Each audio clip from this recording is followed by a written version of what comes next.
Почитувани граѓани, Тимчо Муцунски во континуитет продолжува со негричата за општината, а урбаниот хаос, негричата за отпадот и уништувањето на зеленилото стануваат секојдневие граѓаните од општина Аеродром.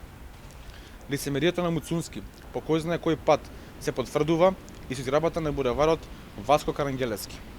Да подсетиме, Муцунски пред неполни 2 години протестираше заедно со Левица и Зелен хуман град против изграба на овој булевар. Пред само 2 дена се сликаше на булеварот Гордон Јовајкија неговата завршница. Муцунски ветуваше дека граѓаните ќе имаат чиста и зелена општина. Спротивно на тоа, секојдневно се сведоци на расфрлан отпад, нечистени контењери, нечисти паркови, искршени клупи и канти за отпадоци. Но, затоа Муцунски секојдневно го гледаме како си води централна политика, а врските за кои зема плата, органите на Аеродром остануваат незавршени. Градоначалникот Муцунски е задолжил општината за прв пат од незиното основање.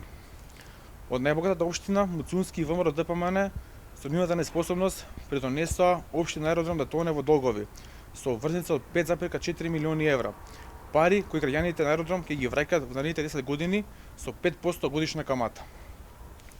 Почитувани, ВМРО ДПМН и Муцунски во општина Аеродром во континуитет ја докажуваат сопствената неспособност. Ветуваат пред избори едно, а по изборите прават сосема друго. Тоа е препознатливиот начин на работа на ВМРО ДПМН, како на локално, така и на централно ниво. Ви благодарам.